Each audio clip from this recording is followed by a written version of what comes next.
Hello, classmates. Today I'll be informing you of the importance of human connection and how for some technology has diminished that.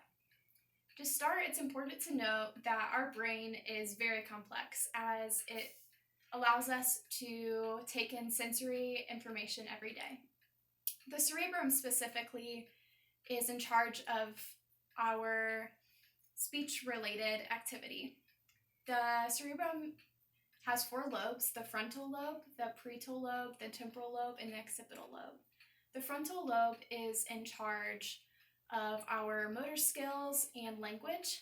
The temporal lobe is in charge of our hearing, and the parietal lobe is in charge of touch, and then lastly, the occipital lobe is in charge of sight. Next, our brain has a Broca's area and a Wernicke's area. The Broca's area is the part of our brain that takes our ideas and thoughts and allows us to speak. And then the Wernicke's area basically processes all that information. Next, it's important to look internally when we think of communication.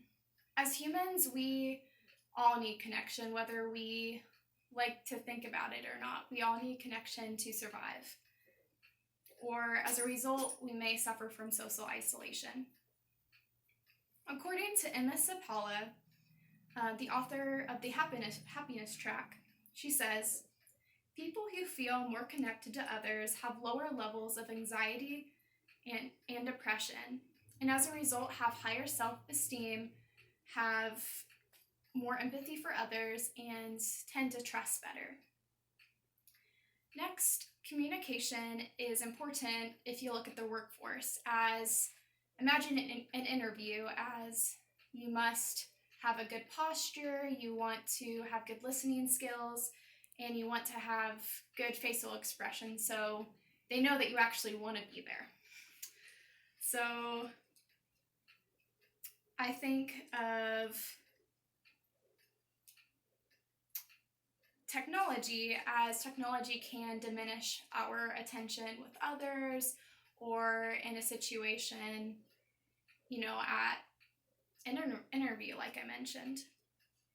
I found it quite interesting as through a study, it says the average person loses attention after 8 seconds compared to a goldfish that loses their attention maybe in 9 seconds or more. Next, I will be discussing the negative effects of technology as it can become an addiction. Technology to a lot of people may not appear as an addiction, however, it is very addictive.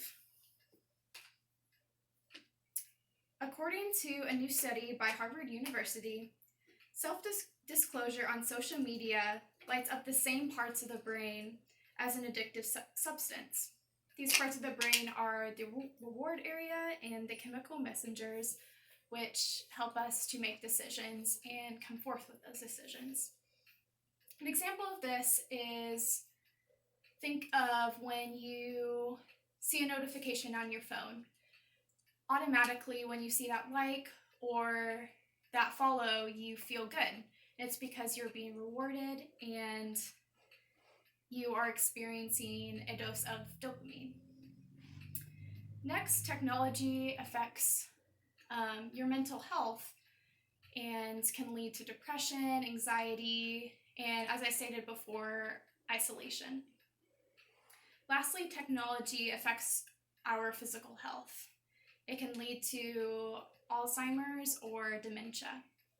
As neuroscientist Spitzer says, quote, digital dementia is real and means that short-term memory pathways would deteriorate from underuse due to too much technology.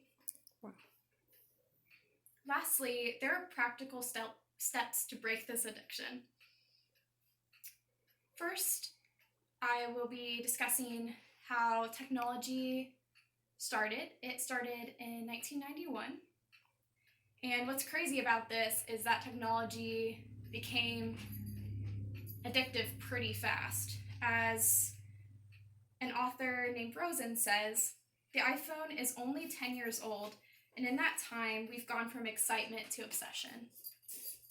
Next, technology was created to help people with day-to-day tasks. However, for many, it's become a source of validation or a source of trying to, for some, not everyone, but trying to escape from reality. As I found that what makes an addiction so difficult to break is that wanting is much harder to defeat than liking. Lastly, I encourage you to seek help for breaking a technology addiction. When it comes to breaking an addiction, many may think it comes from others' support, which is true, but it also is something that a person must choose. So, as the therapist Collier says, she says, awareness is a refuge. Essentially, when it comes to breaking an addiction, it's important to note that you yourself have to be willing to make the change. But with that, don't be afraid to seek help with that addiction. To close, I encourage you to, look for help if you are struggling with an addiction, and think of all those times you spend with your family or friends and how life itself is so short. So don't disregard that time with others for that quick impulse of dopamine when you see that like or follow, or don't let your personal self-esteem just come from that like or follow. Instead, value saying hello, value saying I love you to your family or friends, because life, as I said, is short. But I hope you guys have a good rest of your day. I appreciate you listening, and I hope you guys learned a lot.